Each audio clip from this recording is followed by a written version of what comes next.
Bismillahirrahmanirrahim. Assalamualaikum warahmatullahi wabarakatuh. Perkenalkan, saya Eka Mariani. Kali ini saya akan mempresentasikan rangkuman dari tugas mata kuliah pengelolaan program PAUD dengan dosen pengampu Ibu Andrisa MPD.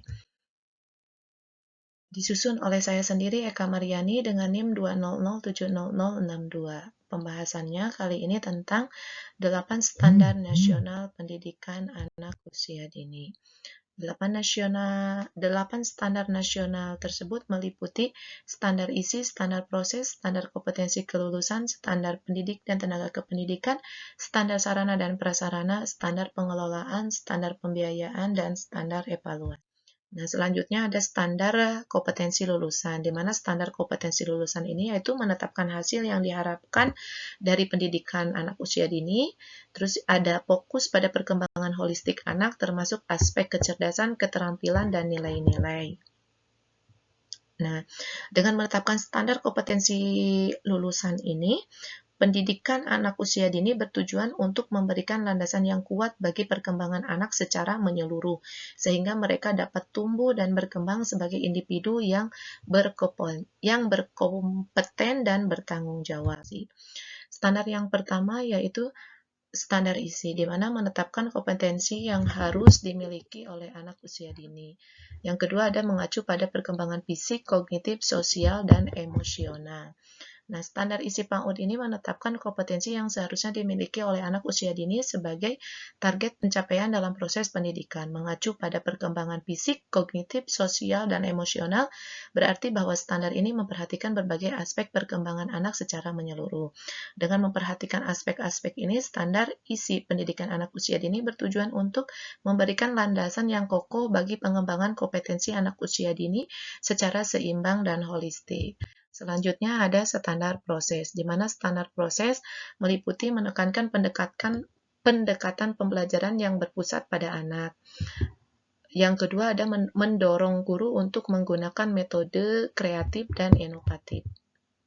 Nah, dengan demikian standar proses pendidikan anak usia dini bertujuan untuk menciptakan lingkungan pembelajaran yang stimulatif, mendukung dan sesuai dengan kebutuhan anak, sambil mendorong kreativitas dan inovasi dalam praktek pengajaran guru.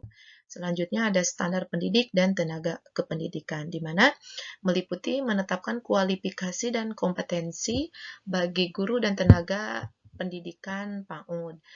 Terus ada mendorong pengembangan profesionalisme dan keahlian.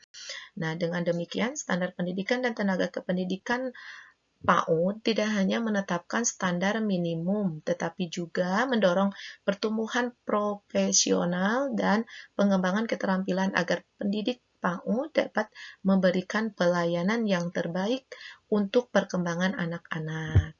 Selanjutnya ada standar sarana dan prasarana.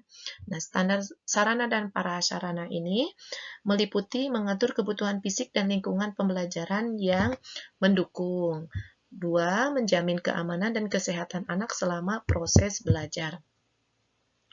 Dengan adanya standar sarana dan prasarana pendidikan anak usia dini, diharapkan bahwa institusi pendidikan anak usia dini dapat menyediakan lingkungan yang aman, nyaman, dan mendukung bagi anak-anak selama proses belajar mereka, serta memastikan keberlanjutan aspek kesehatan dan keselamatannya.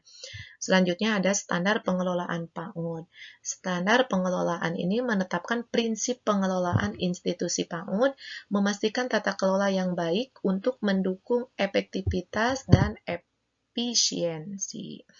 Nah, dengan adanya standar pengelolaan PAUD, diharapkan bahwa institusi pendidikan anak usia dini dapat dijalankan dengan baik dan efisien, sehingga mampu memberikan pelayanan pendidikan yang optimal bagi anak-anak usia dini. Selanjutnya ada standar pembiayaan, di mana standar pembiayaan ini menetapkan prinsip pembiayaan yang adil dan berkelanjutan, menjamin akses dan mutu pendidikan anak usia dini untuk semua anak. Nah, dengan adanya standar pembiayaan pendidikan anak usia dini ini, diharapkan bahwa pembiayaan pendidikan anak usia dini ini dapat dilakukan secara adil, berkelanjutan, dan dapat menjamin akses serta mutu pendidikan anak usia dini untuk semua anak tanpa terkecuali. Selanjutnya ada standar evaluasi, di mana standar evaluasi yaitu mengatur proses penilaian untuk mengukur pencapaian kompetensi anak, mendorong pendekatan evaluasi yang holistik berorientasi pada pengembangan. Nah, dengan adanya standar evaluasi PAUD, diharapkan bahwa proses penilaian tidak hanya menjadi alat untuk mengukur pencapaian kompetensi anak, tetapi juga menjadi sarana untuk mendukung pengembangan anak secara menyeluruh, sesuai dengan karakteristik dan kebutuhan masing-masing anak usia dini. Sekian rangkuman dari saya. Wassalamualaikum warahmatullahi wabarakatuh.